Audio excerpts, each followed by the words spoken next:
कक्षा 10 हिंदी।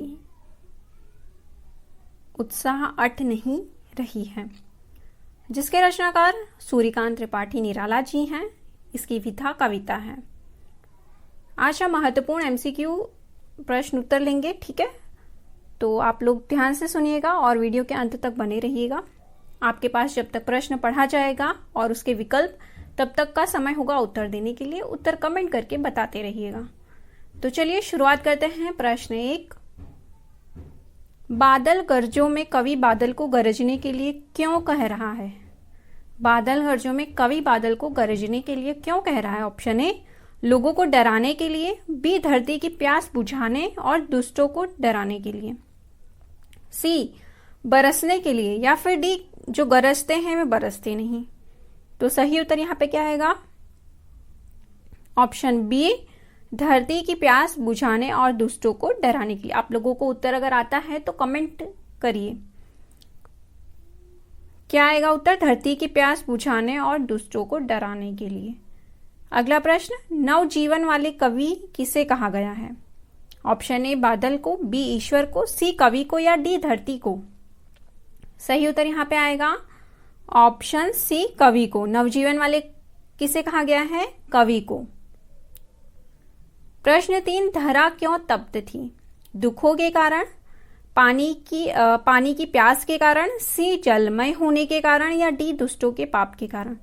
तो सही उत्तर यहाँ आएगा, धरा जो है वो पानी की प्यास के कारण तप्त थी। ठीक है, ऑप्शन बी यहाँ सही होगा।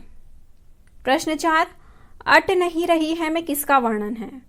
वर्षा का, शरद ऋतु का, शरद ऋतु का, सावन का, फागुन मास का। तो सही उत्तर यहाँ पे आएगा ऑप्शन डी, फागुन मास का। धाराधर का क्या अर्थ है? ऑप्शन ए, आकाश, बी, बादल, सी, सूर्य, या डी, घटाएं। तो सही उत्तर यहाँ पे आएगा, धाराधर का अर्थ है बादल। क्या है? बादल।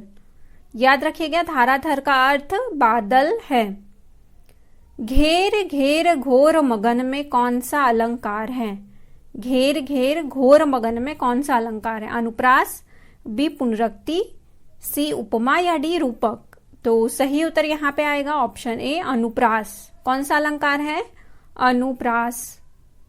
उपमा अलंकार का उदाहरण खोजिए। विद्युत छवि उर में कवि नव जीवन वाले, बी, ललित ललित काले घुंघराले, बाल कल्पना के से पाले, घेर घेर घोर गगन धाराधर ओ।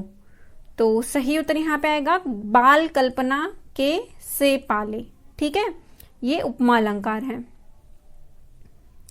कवि बादलों का कौन सा रूप देखना चाहता है?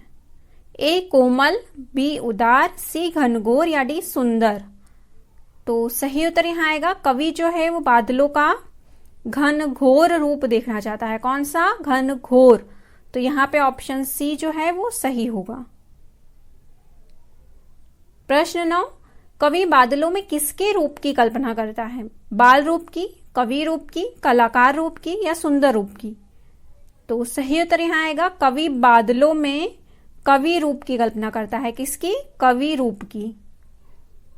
प्रश्न 10, लोग व्याकुल क्यों थे? ए, वर्षा के कारण, बी, गर्मी के कारण, सी, धूल के कारण, या डी, धूप के कारण। तो सही उत्तर यहाँ आएगा, लोग गर्मी के कारण व्याकुल थे।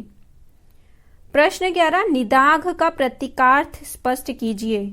ऑप्शन ए, वर्षा, बी, सुख, सी, कष्ट, डी, प्यास। कमेंट करके बताइए।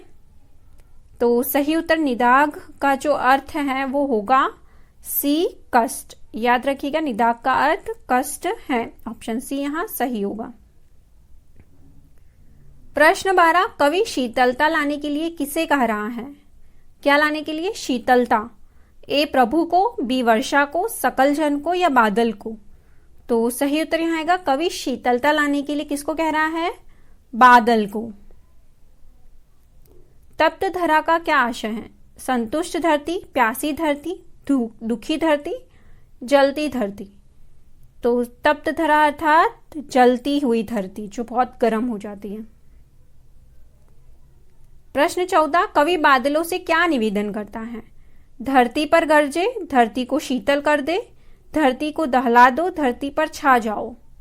सही उत्तर यहाँ आएगा धरती को शीतल कर दो। कवि बादलों से क्या निवेदन करता है अर्थात क्या रिक्वेस्ट कर रहा है? धरती को शीतल अर्थात ठंडा कर दो। प्रश्न 15, फागुन का पक्षियों पर क्या प्रभाव होता है? ए, वे प्रसन्न हो उठते हैं, बी, वे सांस लेने लगते हैं, सी, वे आकाश में फड़फड़ाने लगते हैं, डी, वे व्याकुल होकर शोर मचाने लगते हैं। सही उत्तर यहाँ आएगा ऑप्शन सी, वे आकाश में फड़फड़ाने लगते हैं। ये फागुन का पक्षियों पर प्रभाव होता है। प्रश्न 16, अनुप्रास अलंकार का एक उदाहरण छांटिए। ए, उड़ने को नभ में तुम, बी, पत्तों से लदी डाल, सी, घर घर भर देते हो, डी, मंद मंद पुष्पमाला। किसका उदाहरण बताना है? अनुप्रास अलंकार।